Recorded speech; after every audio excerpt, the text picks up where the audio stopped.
बहुत ही सराहना के योग्य हैं, सराहना के पात्र हैं। बच्चों या सारे के सारे जो मेधावी छात्र छात्राएं आए हैं, मैं आप सभी को आपके आने वाले समय के लिए बहुत बहुत बधाई देता हूं, शुभकामनाएं देता हूं और यही संदेश देना चाहता हूं कि आप जीवन में कभी पीछे मुड़ के ना देखें, निरंतर आगे बढ़ते रहें। जीवन में कैसी भी परेशानी आए, कोई भी समस्या आए, आपने उस समस्या को अपनी समस्या नहीं बनाना है, उस समस्या से प्रेरणा लेनी है। और प्रेरणा का सबसे बड़ा स्रोत हमारे सामने बाबा साहब से बड़ा कोई स्रोत है ही नहीं।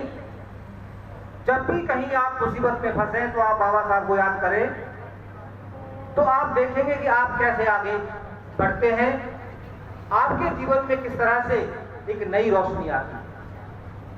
क्योंकि बाबा साहब वो सूरज थे जिनकी किरणें हमें आलोकित करती हैं, ऊर्जा से भरती हैं और आगे बढ़ने के लिए प्रेरणा देती है। तो बच्चों, अपना एक अच्छा साध्य बनाए। साध्य का मतलब होता है कि एंड, एक टारगेट कि हमें क्या बनना है और उसको फलीभूत करने के लिए फिर आपने दिन रात उस पे काम करना है। ऐसा नहीं कि हमने टारगेट बना लिया और हम उसको भूल गए। टारगेट बना करके उस पर हमें आगे बढ़ना है। तो हमारा जो साध्य अच्छा होगा तो उसके साधन भी अच्छे होंगे। जैसे पॉप सिंह जी ने कहा था कि भाग्य बनता कैसे है, तो भाग्य बनने का जो तरीका है वो विचार से आता है। Thought, action and result.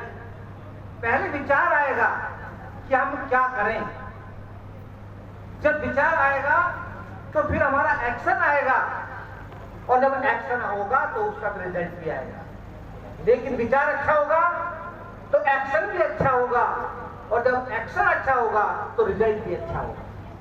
तो बेहतर रिजल्ट के लिए, अच्छे रिजल्ट के लिए हमें अपना अच्छा विचार बनाना है और अच्छा विचार होगा तो हमारे कर्म भी अच्छे होंगे और जब कर्म अच्छे होंगे तो हमारा फल भी अच्छा होगा। तो ज्यादा ना बोलते हुए बहुत सारे वक्ताओं ने बहुत सारी बातें बता दी है, बार बार उन्हीं को दोहराना ठीक नहीं है। आपको मैं पुनः आगे बढ़ने की शुभकामनाएं देता हूं। आप आगे बढ़ें और बाबा साहब को पढ़ें, क्योंकि बाबा साहब को अगर हम पढ़ेंगे नहीं तो हम आगे उस लेवल तक नहीं पहुंच सकते जो बाबा साहब चाहते थे। बाबा साहब एक सशक्त भीम समाज बनाना चाहते थे कि ऐसा समाज बने कि जो ताकतवर हो, जो आत्मनिर्भर हो और हर तरह से मजबूत हो। तो आप मजबूत समाज तभी बनेगा जब आप पढ़ेंगे और अपने लक्ष्य पर पूरी तरह से दृढ़ होकर के आगे बढ़ेंगे। बहुत बहुत धन्यवाद। जय हिंद।